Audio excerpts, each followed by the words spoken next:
Buo na po araw ko, nakapagluto po ako ng ulam, may minindal pa, may panghimagas. O manang, tawagan nyo na si Kashoni tsaka si Tita Betty, sabihin nyo, pwede na kumain. Ito na po, mainit na yung mantika, iprito na po natin. O ganyan lang kasimple yan, papupulahin po natin ha. At nang maging tostado. Paano po ba ang ginawa ko dito sa ating manok? Panoorin nyo po ito habang ipiniprito ko ito at nang malaman nyo kung bakit medyo maputi-puti ng konti. Bati po tayo ng isang itlog. Lalagyan ko ng isang kutsarang tubig. Batihin po natin yan. Konting paminta, konting asin. Tuloy ang pagbabate. O ito po, ginayat na keso. Parmesan cheese po ito na gagamitin natin. Ito naman, mumu, pandesal, mumu ng pandesal. Breadcrumbs po ito. Yan. Manipis na hiwa ng manok na wala ng balat, wala ng buto. Ilalagay po natin yan, pagugulungin natin dito sa keso. Pagkatapos, diretso po sa binating itlog. Ang panghuli, yung pong ating breadcrumbs, yung mumu ng pandesal. Ganyan, biskotso. Ilalagay po natin sa isang pinggan at ilalagay ko muna sa ating refrigerator para po tumigas.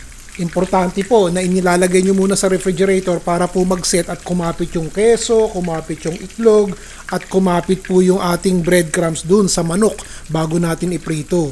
O hayaan po muna natin maluto yan at nang pumulat tostado.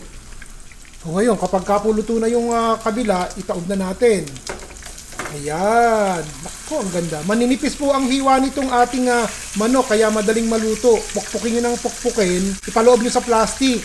Pukpukin nyo ng pukpukin at nang maging manipis. Parang tapa ba? Ganun ang gagawin nyo. O yan. O, sige, lutuin na po natin yung kabila. Gandang tignan, di po ba? O, luto na po ito. Tignan nyo. Kumihiwalay na sa ating kawali. Tatanggalin ko na po muna. Tignan nyo, ang gandang tignan, di po ba? Importante talaga na ilalagay nyo sa loob po ng refrigerator. Itatago nyo muna ng mga isang oras at nang mag-set po yung mga ricadong ibinalot natin dito sa ating manok. Ipiprito ko po yung kasunod. Hindi ko na ipakikita sa inyo ha. Nalulutuin ko at aksayado pa sa oras. Baka may gagawin pa kayo. Piprito natin to ha. O tignan nyo po ito. Parang kayo sarap-sarap ho. Tostadong tostado. May keso pa. Patuluin po muna natin yung mantika ha. Ayan. 2 kutsarang mantika lang po itong pinainit natin. Oh. Lagyan na po natin ng bawang. Mauubos na pala bawang ko. Konting sibuyas. Lalagay ko na po itong ating konting carrots ng lumambot. Konti lang po ito. Kalahating carrots lang to. Pati tuloy ako. Napapatipid ng carrots sa inyo eh. Mura-mura naman ang carrots dito sa Amerika. Kaya lang, para naman alam nyo ako'y nakikisama, konti na lang ang carrots na inilagay natin. O ngayon, kapag malambot na po yung carrots, ito po yung 2 tasa ng tubig. Konting paminta. At saka 1 kutsarang patis. Takpan po natin yan at hayaan natin kumulo. Okay, kumukulo na. Ilalagay ko na po itong noodles. Para may kaulam yung ating piniritong manok. Uy, may natira pa. Ilalagay ko na rin po itong kanyang pampalasa. Sayang eh. Meron po akong mais dito. Ilagay na po natin. Mais lang ito sa lata. Takpan po natin at hayaan nating maluto yung noodles. O, tingnan natin. Luto na po yung noodles. Gaganto-gantuhin ko ha at nang magkabiyak-biyak. Lagay ko na po itong natira nating itlog at saka konting keso. Yung bang gulungan ng manok. Para sayang din naman eh. Ayan po. Haluin po natin. Sibuyas na mura po. Sige. Konting gatas. Natira ko sa refrigerator ko. Di ba nagluto po ako ng isang araw? O, ilagay natin para lalong creamy. Baka malimutan nyo, may panghimagas po ito sa dulo. Sabay patay. Tapos. Paminsan-minsan, dumarating din po sa akin yung parang mas okay sa akin yung simple ang pagkain. Konting noodles, nilagyan ng sabaw, may konting gatas, at saka nagprito ng manok. Eh kung wala naman po kayo ng mga keso, mga mumu ng pandesal, nilagyan pa natin ng itlog, magprito na lang po kayo. Eh okay na rin yun, basta makaraos. Mainit na sabaw na noodles, tsaka pritong manok. Panalo na. Ilagay po natin tong ating gatas evaporada.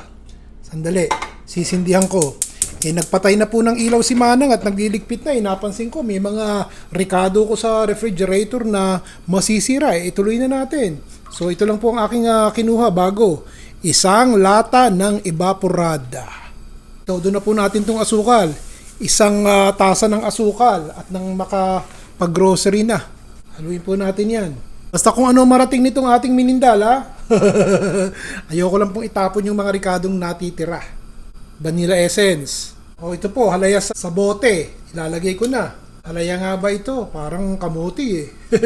Hayaan po nating matunaw. Kalahating bote po ang aking ginamit. Para madali, ito, lusawin natin ang tinidor ng madali na. Kasi baka po makurta yung ating gatas kapag kakumulo ng kumulo. Ito yung natira dun sa noodles. So, isang lata po kasi. Sinubig ko yung kalahating lata. Ano gagawin natin dyan? Ituloy na natin ang minindal panghimagas. 3 kutsarang cornstarch. At nilagyan ko po ng kalahating tasa ng tubig. O, alam nyo na kung saan tayo pupunta. Hindi nagkaayos. Hindi kompleto na araw natin ngayon mga kaibigan. Meron ng ulam yung ating manok. Meron pang minindal, ito pang himagas pa. Tuloy sa ating ube, mahamais. Pwede na. Lagyan po natin ng konting pampakulay ng ube. O siya, ang apoy po katamtaman lamang at halo ng halo hanggang sa magkadikit-dikit. Hindi ko na po nilagyan ng gata. At yung gatas naman natira ko lamang. Pero kung gagawa po kayo ng mahamais, gata po gamitin nyo. Sige po. Haluin lang natin ng haluin hanggang sa mabuo. Mainit pa ito Palalamigin po muna natin hanggang sa tumigas. Yan. Panalo. Buo na araw ko. Tagal-tagal na rin naman akong hindi nakakagawa ng kakanin sa inyo O yan, pawardi-wardi. Wala na pong latik. At madalian lang to Hindi ko nga pinaplano.